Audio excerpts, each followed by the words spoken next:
lo conoce, es García Luna, el señor de la muerte. Y tenemos que hablar con él del tema del caso Luis Videgaray o Luis V. Mi querido Paco, te saludo con mucho gusto. Un abrazo, buenas tardes. Vicente, ¿cómo estás? Buenas tardes, más bien.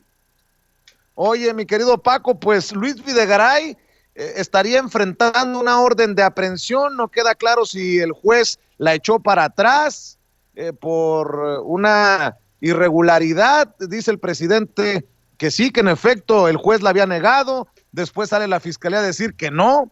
En fin, hay tanto que hablar sobre Luis Videgaray. Tengo entendido que tú lo conoces desde 2008. Estamos hablando de más de 12 años y es uno de los personajes que aparece en uno de tus trabajos, Negocios de Familia, la biografía no autorizada de Enrique Peña Nieto. Así que preparémonos para el manjar que significará este segmento, mi querido Paco Cruz.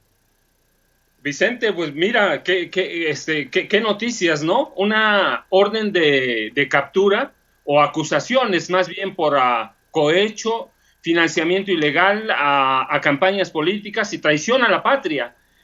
Al margen de lo que esté pasando con la demanda y con las órdenes que salgan del despacho del juez, mira, sobre Luis Videgaray caso, en realidad lo conozco no 2008, 2004.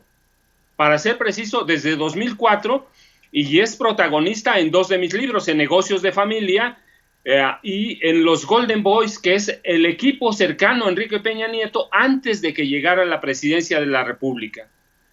Así que mira, si la Fiscalía General de la República escarba un poco, va a encontrar que en el gobierno de Peña, Videgaray al lado de Luis Enrique Miranda Nava, porque tampoco hay que olvidarnos de ellos, No hay que ver solamente el foco en Videgaray, que es el pillo mayor. Luis Enrique Miranda Nava, que es compadre y amigo de Peña, el hoy occiso Gerardo Ruiz Esparza, que no por muerto dejó de ser pillo. Rosario Robles Berlanga, detenida, el senador Miguel Ángel Osorio Chong y el exprocurador Jesús Murillo Caram se convirtió en el todopoderoso, el artífice del mal del peñismo. Pero mira, la cuestión es, ¿cómo llegó Videgaray a eso? ¿Cómo se convirtió en ese personaje siniestro? ¿O por qué tenía tanto poder y ascendencia sobre Peña? Y la pregunta tiene justo una respuesta que viaja a 16 años atrás. Videgaray y Peña se conocieron a mediados de 2004 y fue una especie de amor a primera vista. El primero, Videgaray, un genio de las finanzas, el alumno más aventajado de Pedro Aspe Armella, aquel secretario de Hacienda del Salinato, al que se debe responsabilizar en mucho de la debacle económico-financiera del país, que inició con una violenta devaluación del peso en diciembre de 1994, ¿te acuerdas? Y siguió con una crisis de dimensiones mayores en 95.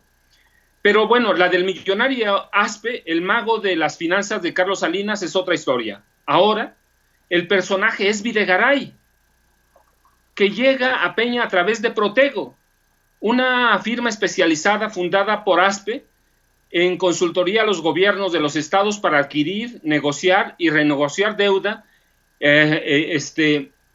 y cuyo hombre de confianza era Videgaray. Aquel año, el gobierno del Estado de México, que encabezaba Arturo Montiel, tío de Peña, lo contrató para esconder el dinero del Estado de México, tapar en lo más oscuro y lo más silencioso posible los boquetes que dejaba la corrupción descarnada en el gobierno del Estado de México, mientras Peña estaba en camino de convertirse en gobernador de ese estado y ahí a un paso a la presidencia de la República. Fue la de Peña y Videgaray un flechazo a primera vista. El primero, especialista en desaparecer dinero público y con ambiciones desmedidas de poder y de control político, que además ambicionaba llegar a la presidencia de la República y superar a su maestro Aspe. El segundo, Peña, un político de sangre azul, pero incapaz, corrupto, incompetente e ignorante, y también con ambiciones desmedidas de poder y desbocadas. Poder a cualquier costo. Por su facilidad para engañar, manipular, ocultar el manejo de los dineros, Videgaray recibió el sobrenombre de Harry Potter. Ya desde entonces, desde 2004, era un genio para desaparecer dinero. Y tan pronto llegó Peña al gobierno en septiembre del Estado de México, en septiembre de 2005, y se abrió la primera ventana que lo colocaba como un sólido aspirante presidencial, la mano de Videgaray se vio no solo en el control político, económico y financiero, sino en la construcción o presentación de obras fantasma y elefantes blancos que servirían para presumir ante una dócil prensa dócil y entreguista, por no decir vendida, de la Ciudad de México. Por eso hubo periodistas de aquellos llamados monstruos que incluso ya llegaron a llamar estadista Peña sin conocerlo y sin pisar nunca el Estado de México, y a Videgaray un genio que pintaba para presidente. El gobierno del Estado de México se convirtió en un desastre que nadie quiso ver, robos, saqueos, pero el talante de Videgaray me asombraría en las elecciones presidenciales de 2012. Él controlaba todo con mano de hierro, como hacen los saqueadores desconfiados. Controlaba incluso al PRI del Estado de México. Así que mira, esto es algo que yo viví 3 semanas antes del 1 de julio de 2012, en la sede priista del Estado de México, en Toluca. El PRI decidió hacer remodelaciones en su edificio. Para ello, contrató a un albañil para que tirara la pared de una bodega interna y ampliara el espacio.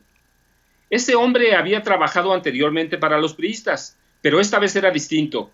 La condición es que laboraría solo, por la madrugada, en una sección que desconocía y estaría vigilado por 20 policías. Finalmente, el albañil aceptó las condiciones porque le pagaban bien y comenzó su tarea. No tardó mucho en tirar la pared. Después de tirarla, encontró un cuarto enorme, lleno de costales y bolsas plásticas negras repletas de algo. Empaquetaban algo desconocido.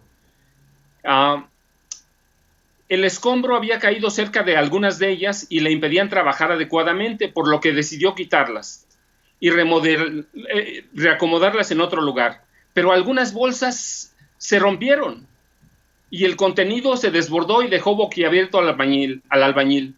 Había decenas de fajos de billetes de alta denominación. Se desparramaron por el suelo, al mismo tiempo que sonaba una de las alarmas y los policías rodeaban y detenían al albañil.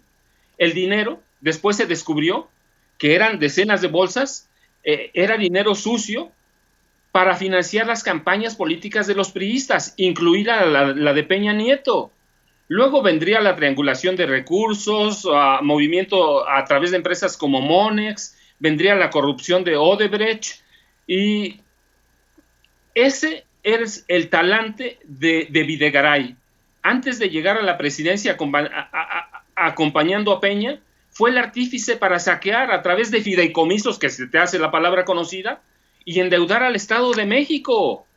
Videgaray garantizó el silencio comprando a Televisa, a TV Azteca y a los principales medios. Ya después, cuando llegaron a la presidencia, mira, le destinaron solo para 10 medios 30,000 millones de pesos. Y tú sabes que hay 28 columnistas de aquellos llamados monstruos que también recibieron decenas de millones de pesos, más de 1,000 millones, ¿sí? Y tú los conoces bien, ¿quiénes son? Sí, Claro. Entre ellos, Joaquín López Dóriga, Oscar Mario Beteta, Ciro Gómez Leiva, Marta de Baile, Enrique Krause, Ricardo Alemán, Jorge Fernández Menéndez. Ese es Videgaray. Y estos periodistas son cómplices del saqueo de este país. Déjame preguntar.